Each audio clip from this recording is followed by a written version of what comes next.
WHO sudah jadi CHO ya sekarang. Demikian diskusi singkat saya dengan sahabat saya via Zoom dari tempat tinggalnya di Ubud, Bali. Dia seorang yang sudah bebas hidupnya, memilih tinggal di Bali, warga negara Australia sih sebenarnya. Dan saya yakin sebentar lagi dia jadi warga negara Indonesia. Dia suka banget Bali. Iya betul, World Health Organization sudah jadi China Health Organization. Itulah celetukan dari sahabat saya, seorang doktor ilmu ekonomi asal Australia tersebut. Dia penggemar Steve Bannon, di mana saya berseberangan dengan Steve Bannon.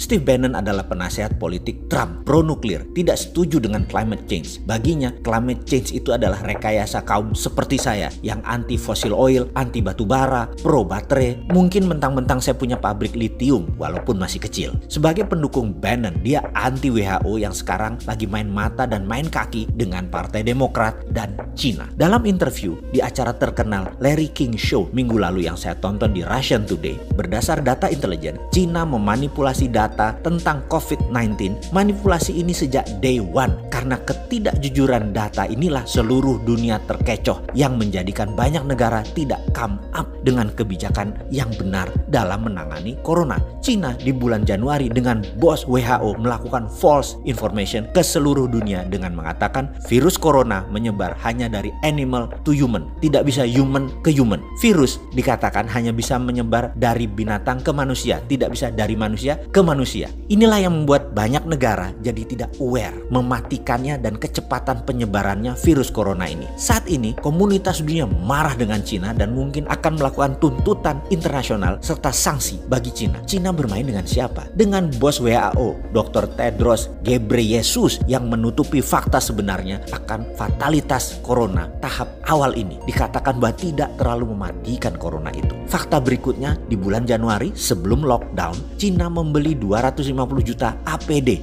alat pelindung diri, di seluruh dunia sebagai tindakan balasan atas tindakan Amerika tersebut. Bos WHO bocorkan ke Cina sehingga Cina bisa pukul balik dengan mengunci peralatan medis yang di kemudian hari, yaitu sekarang Cina buat uang besar sekaligus membalas. 250 juta APD itu adalah separuh kebutuhan APD dunia saat ini, termasuk APD dari Indonesia dibeli Cina kala itu. Ternyata begitu dunia kena, dunia tersadar karena dikatakan tidak mematikan, ternyata mematikan, sehingga dalam false information yang jadi acuan banyak negara yang melonggarkan pertahanan pandemiknya termasuk Indonesia. Ternyata begitu kita menyadari laporan dari berbagai negara selain negara maju yang sistem kesehatannya baik, tingkat kematiannya 4%-an, apalagi sistem kesehatan tidak baik bisa 9% seperti Indonesia. Dunia panik, termasuk Indonesia yang agak telat sadar dan baru ngeh bahwa ternyata corona 9% tingkat kematiannya di Indonesia. Akhirnya dunia beli balik APD tersebut dengan harga 10 kali lebih mahal. Nggak heran APD dari Cina itu buatan Indonesia kan, yang kayak kemarin itu Pak Ganjar melihat datanya.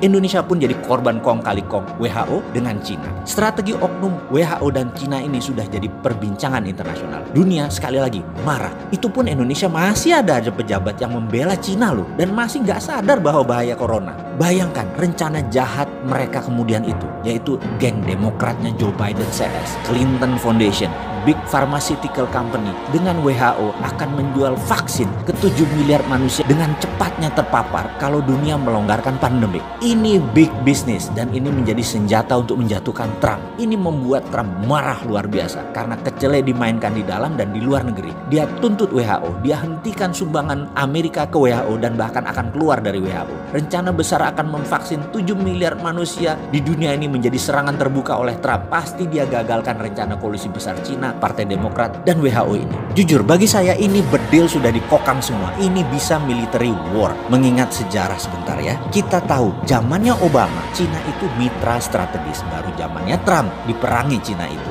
Ini info agar semua sahabat paham betapa cairnya dan dinamisnya geopolitik dunia itu. Apa yang dilakukan Trump? Trump tekan India untuk memberikan obat ke Amerika segera. India memproduksi obat corona dipaksa diberikan ke Amerika saat ini juga. Ingat, saya pernah katakan jauh-jauh hari setelah Cina, Amerika melirik India. Tadinya Indonesia ya, karena Indonesia nggak paham, jadi melirik India. Amerika bangun India persis seperti dukungan Amerika di tahun 2000-an, di mana 30% pabrik Amerika dipindahkan ke Cina. Sekali lagi, saya ingatkan, obat vaksin corona bukan dia nanti rajanya. Sahabat, data ini valid dan ada di mana-mana. Terbuka kok data ini, cek aja. Steve Bannon yang terang-terangan membuka aib WHO ini. Ceklah marahnya Trump dengan dunia farmasi Amerika yang ternyata main dua kaki dukung dan angkat Trump di awal lalu dibanting kemudian mereka pindah ke Partai Demokrat. Anthony Fauci, Director of National Institute of Allergy and Infection Disease, sebagai orang Trump di dalam penyelesaian Coronavirus Task Force, adalah orang yang bermain di 6 presiden Amerika, adalah juga orang di balik SARS dan AIDS dengan ciptaannya di Perancis. Ini salah satu yang memulai skenario biological warfare ini sejak awal dari pihak Amerika. Sekarang di COVID-19